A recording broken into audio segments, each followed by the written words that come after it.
I hate this hand, bro. It's cursed. Don't put back. Oh my god.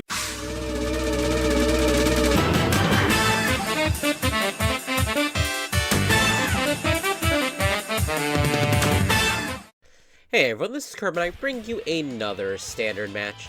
Today we're going to be taking a look at two Keter decks. Of course, we do have Lluard on the left, and on the right we do have my teammate Riki piloting Youthberk. So let's go ahead and see how the new versus the old of Keter. I guess they're both relatively new, so whatever. Anyways, we do see Lluard going second. We see riding into that news. I'm going to be drawing those two cards off of the skill. We do see a dice being used here for the energy marker. Just as a quick note, you technically cannot do that in like official tournaments, but of course if it's a locals, no one really cares.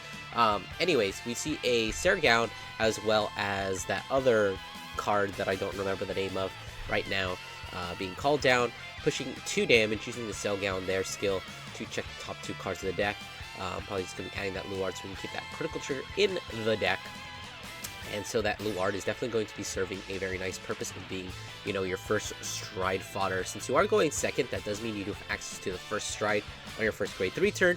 But the downside of going second with Lluard is that you do need to be able to pay the stride cost. Because by the time you ride into that grade 3, you're not going to have Lluard's skill active, because you're not going to be on him at the start of the ride phase. Anyways, going back to Youthberk, we do see them discarding that Carino, and then also using the skill of the grade 1 Youth, adding a Gust to the hand and putting a Tempest into the soul. We see a Sergown being called here, but unfortunately with one rearguard on the opponent's side and not an order being played this turn, we will have to commit a little bit more cards here. Looks like we're going to be committing that Sequana.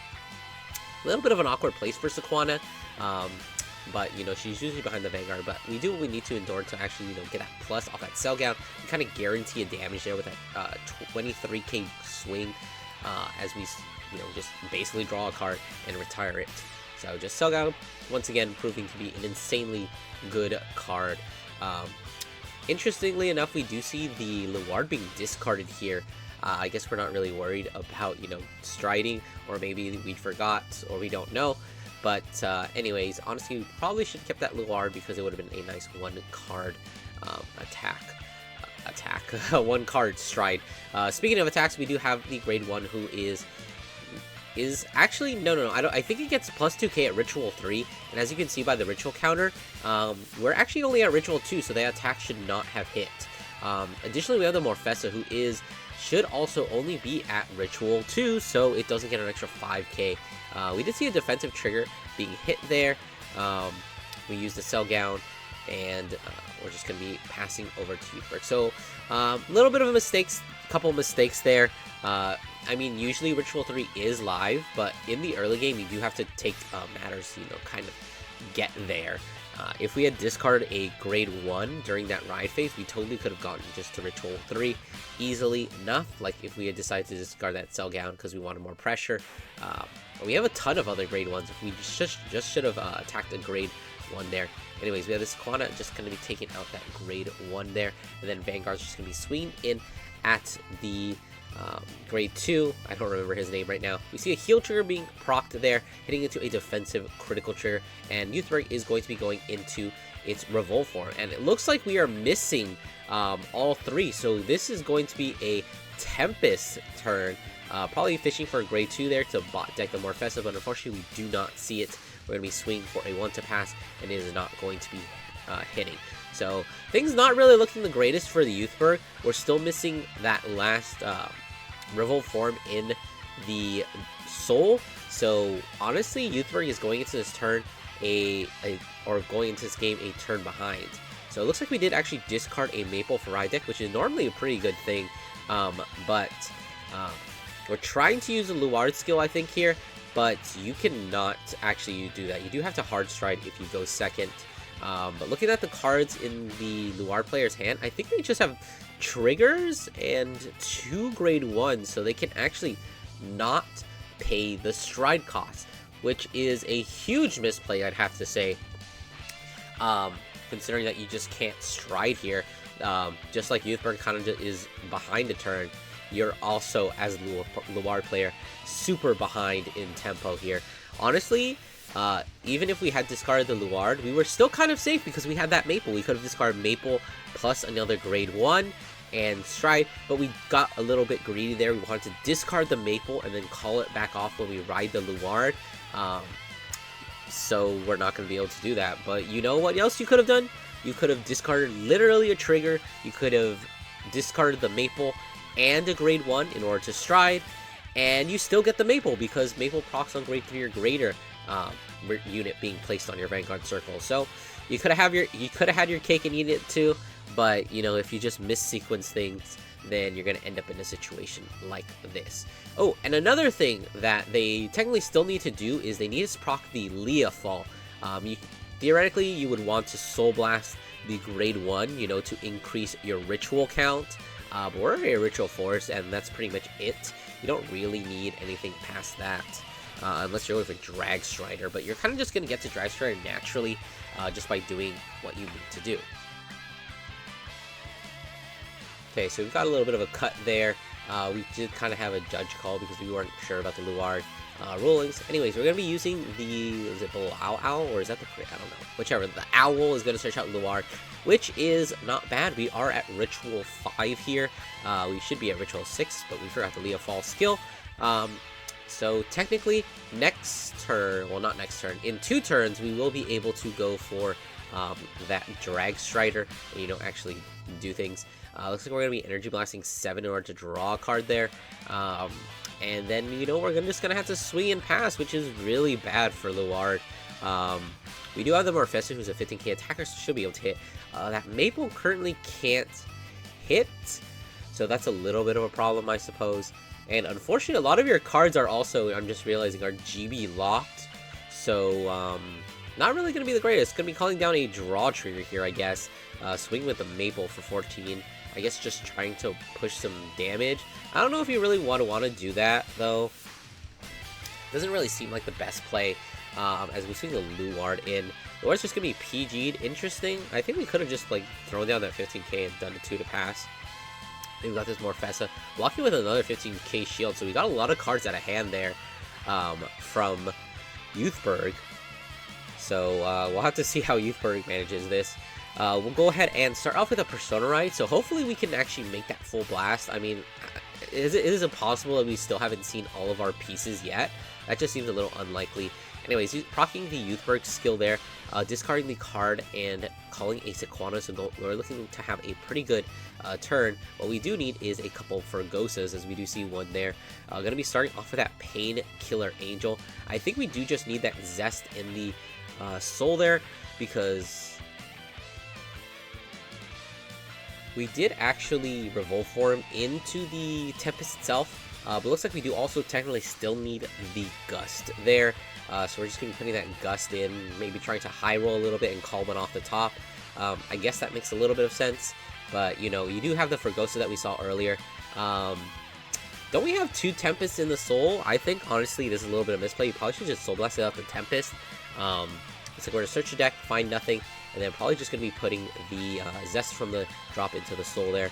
And then Soul Blasting 1. Yeah, we have 2 Tempests. We should have just Soul Blasted 1 for the first skill of Fergosa. It's not overly going to matter because you tend to have a lot of Soul in Youthberk, so it's probably not going to be very impactful. But anyways, we do see the RevolForm Full Blast finally being used here, bot decking that Maple, so our, you know, infinite retire cost has just, you know, evaporated. And, you know, that's kind of whatever. Anyways, we're swinging with a crit here, so we're going to be hit with that counter crit heal there. And we did see I think it was a critical trigger out top, giving the effects to that Drilling Angel. We've got this Drilling Angel at 45, and that Fergosa, I think, sitting at around 50. It's going to be using it to take out that that Morfessa. Even though it has, I mean, since Lluard is already behind a turn, it's going to cost 2 more turns before Morfessa can even use her skill. But at the same time, she is still a 15k attacker, so she does hit the Vanguard unboosted. Oh, looks like we were just making a little bit of calculations. I think we miscounted some of the numbers, but I believe my numbers are correct. So we are just going to decide to not guard the Morfessa after all, taking the Fergosa, hitting into a draw trigger there, and of course drawing another card. Now, now that we are finally on Lluard, we can actually use the skill here to bot deck 2 normal units in order to stride for free. And it looks like we're kind of just deciding what we want to put. I guess you could put the Lluards back. Like, it doesn't take away from your ritual. Honestly, like, even if you put the 2 grade 1s that you are doing right here, you do go down to ritual 4, but, you know, that is still enough. All you really need is ritual 3, and like I said, you just naturally get there just by doing, you know, things. We're using stride skill here, popping that crit trigger, or that crit trigger, that's draw trigger, calling 2 grade 1s, so it's like what I'm calling, I think it's the name, like, Eriphicius or something. 2 copies of them. I mean, theoretically, we could use these cards to build a board, but they are not the best board builders. Because, you know, you check top 2, what if it's a PG and a crit? Oh, looks like we're going to opt for a Cell Ground plus the, I guess, I'm just going to keep on calling out Eriphis or whatever his name is. Calling it behind to make a nice little column there of, what is that, 1023. So, definitely hitting a decent number, 15k guard, and especially after we flip a card that's going to be 28, so it's going to be pretty good. Calling a card from hand, which is interesting. Okay, not calling it. That is the, I guess, the anti-Shiranui tech there, as we do use the skill of the Eriphis, I guess, there. Calling out that Lumicity Wizard, getting an extra 10k there, so it's going to be a pretty decent attacker. Although, you know, without multiple cards, like, this is technically your 2nd grade 3 turn, so you should be at 2nd stride, especially since you're going 2nd. So, theoretically, you should have an extra 10k to the board, but, you know, the fumble of the turn last turn, like I said, is kind of just putting us behind a whole turn. As we swing this first, calling for 26, a decent number, calling for a 15k shield, blocking it with a draw trigger and a intercept there, using the Painkiller Angel, kind of just fueling our ritual count there. Looks like we soul blasted the grade 0 instead of the grade 1, which is very funny. You know, we could have been at ritual 6, but I guess it doesn't really matter because we're going to get there anyway. Calling over the wizard there. Just going to be hitting that Luard with the PG. What are we calling here? I don't know. Probably just like a Morfessa, honestly. Like, that's probably just like a good attacker. I don't really see if there's anything else. You can't use Morfessa yet, but it's still a solid 15k attacker. With the extra 5k from the crest, you know, that's 20k. That's calling for 10k guard. So, yeah, we do see the Morfessa coming out here. We did actually see that grade 1 being called behind the Vanguard, which PG's a 5th attack or more. Which, if you've been paying attention, Youthberk only makes 4 attacks, so that card is kind of completely useless.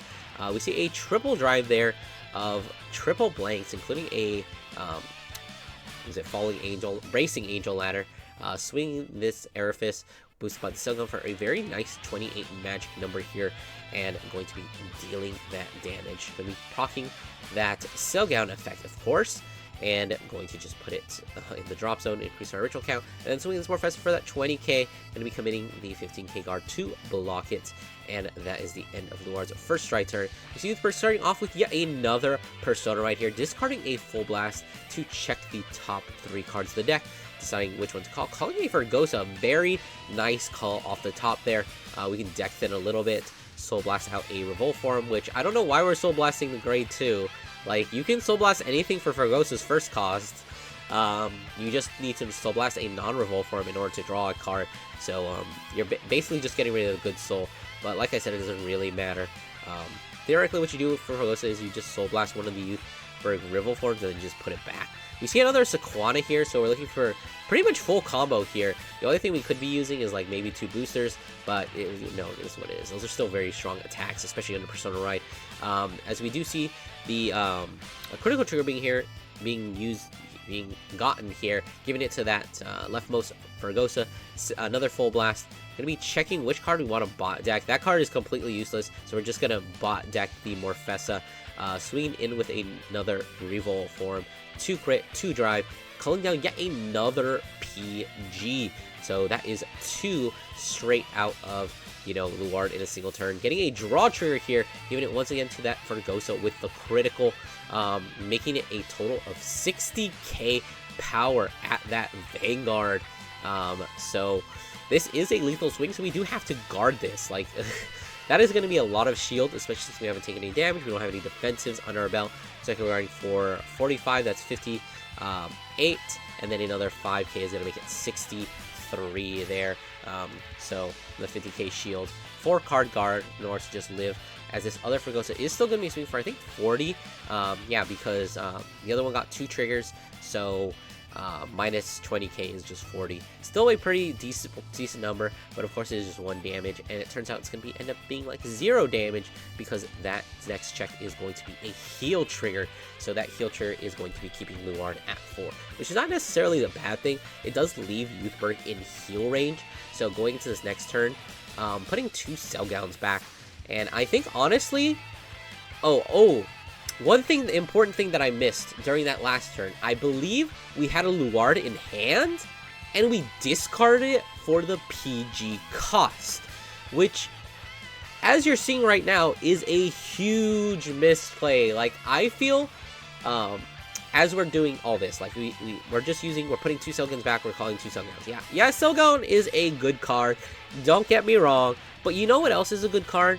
Drag Strider Lluard with Quad Drive, Crit, and Guard Restrict.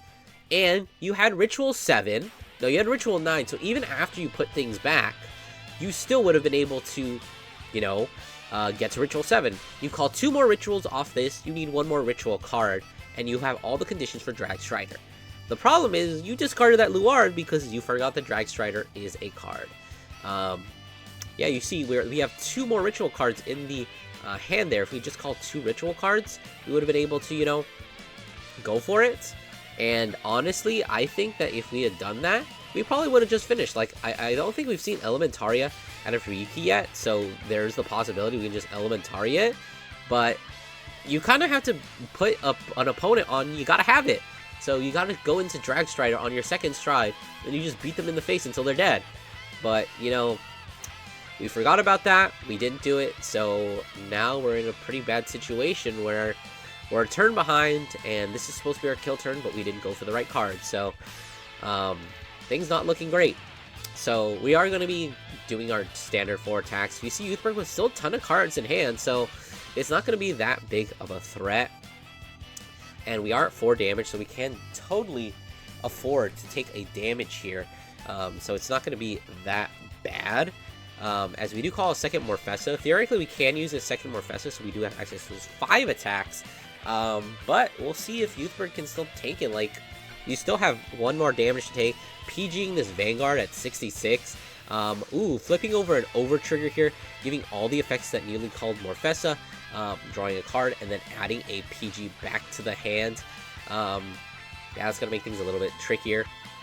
Second check just going to be an Eris, and then that third check is going to be, sorry, I missed it. Anyways, this Morfessa is going to be swinging for that 100 million, and we are going to be seeing a very cheeky play here. We're going to be using the Evergreen Transfer, which is going to put it -1 crit onto anything that has 100 million or more attack. Meaning that even though that Morfessa does have 2 critical, it's going to be losing 1 critical, so it goes back down to 1. Meaning that the 100 million Morfessa is going to be dealing 1 damage. So that is going to allow Youthberk to survive that over trigger, and now we just have to use the remaining cards in our hand to block the last 2 attacks that are going to be coming out. Which honestly shouldn't be that big, because we have this Morfessa who's sitting at 25 plus 13, which is 38. That's 2 triggers to guard, or excuse me, that's 43. That's just another 5k then, as we're using, of course, this Morfessa skill in order to just, you know, call something. 28, yeah, 38. And then, I know why it's 43. I completely forgot. Obviously we flipped another card in the G zone. I don't know why I was thinking. I think it's just because the marker is still there.